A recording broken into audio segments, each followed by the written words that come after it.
부활이 진실이라면 최소한 세 가지를 증명해야 합니다. 첫째는 예수가 사망했는가? 둘째는 무덤에 시체가 없는가? 마지막으로 부활을 본 사람이 있는가입니다. 먼저 예수 사망에 대한 기록은 역사 기록에도 존재합니다. 제자들과 같은 시기에 살았던 유대 역사가 요세푸스. 유대 고대사에서 예수 사망을 언급합니다. 예수가 대중적인 명성을 얻었다가 빌라도에 의해 십자가에 처형됐다는 내용을 기록했습니다.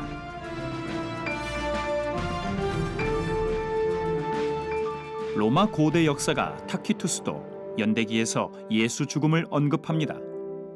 네로 황제 당시 로마 대화제 사건 방화범으로 기독교인들이 의심받았다. 여기서 기독교라는 말이 예수를 지칭한다고 기록했습니다. 예수가 죽지 않았을 가능성은 없을까?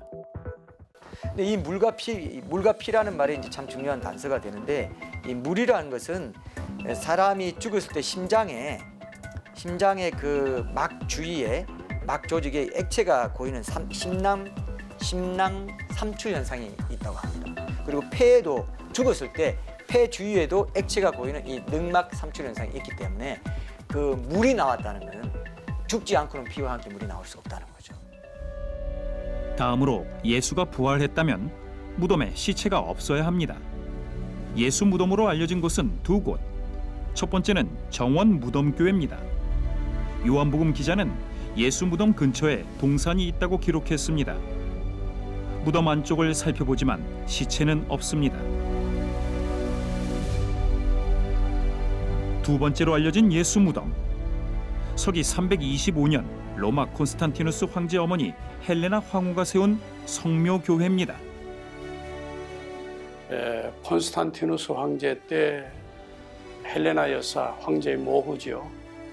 그때에 하드리아누스 황제가 사실은 그 무덤을 감추려고 예수님 무덤 위에 비너스 신전을 지었어요.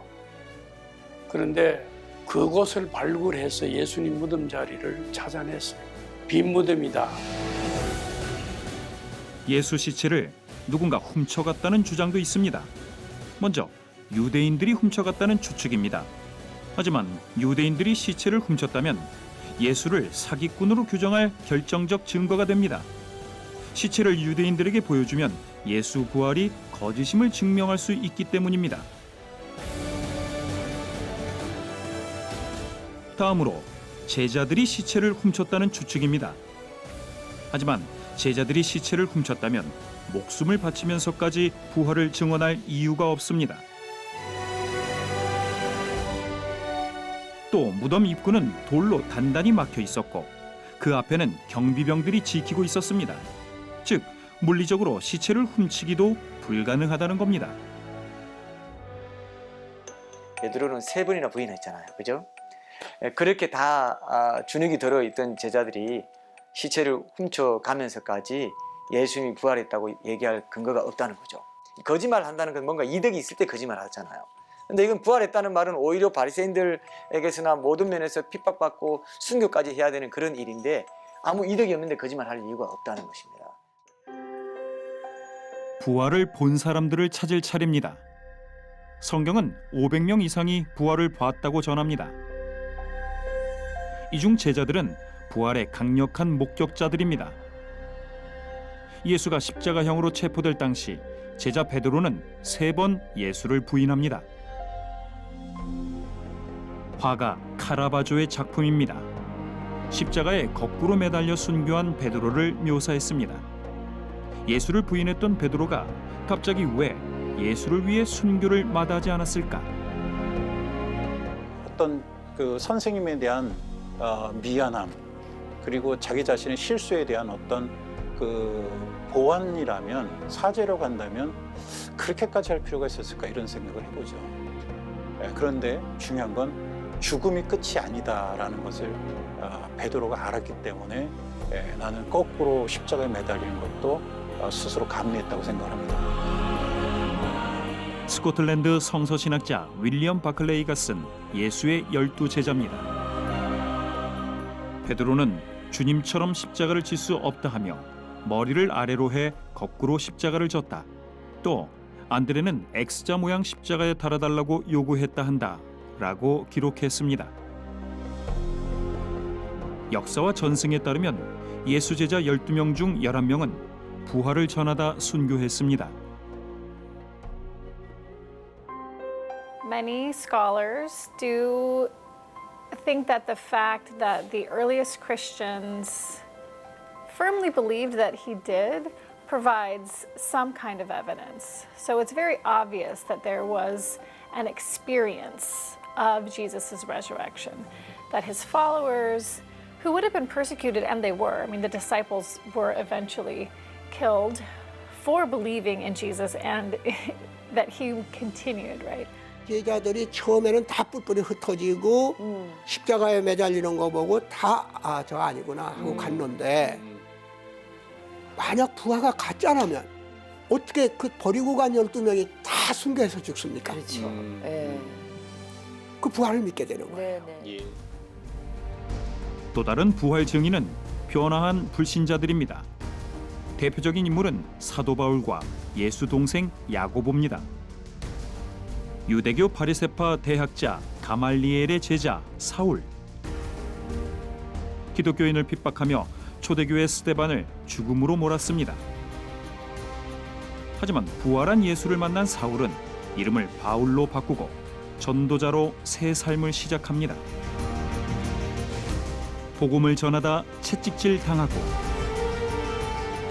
감옥에 갇히고 목숨을 걸고 왕 앞에서 복음을 전합니다. 평생 2만 킬로미터에 가까운 거리를 다니며 3차에 걸친 전도 여행으로 복음을 전한 바울.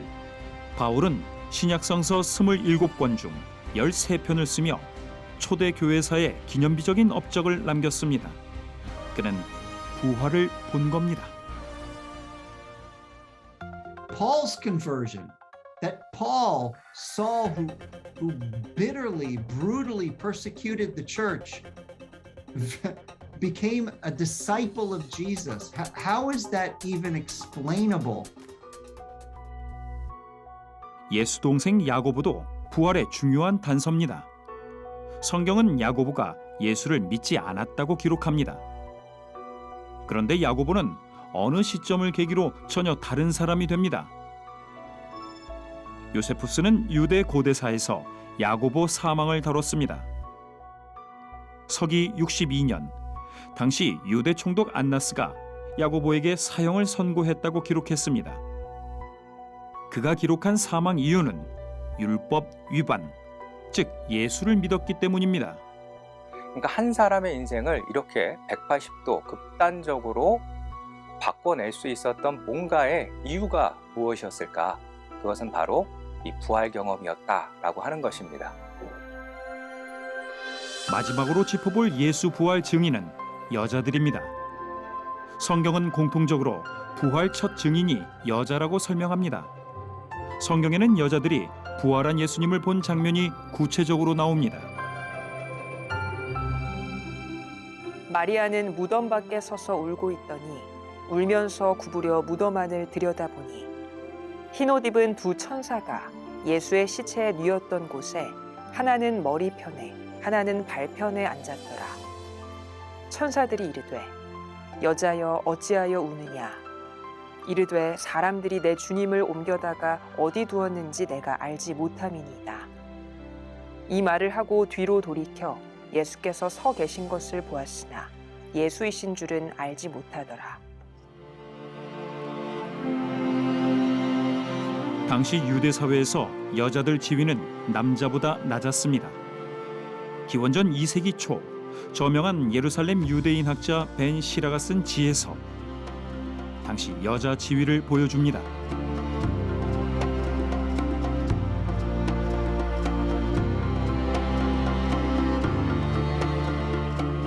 (2000년) 전 로마 시대는 여자들의 증언이 법적 증거로 채택이 되지 않던 시대입니다. 꾸며내려고 했다라고 한다면 누구를 부활의 첫 증인으로 내세워야 당시 사람들에게는 합리적일까요?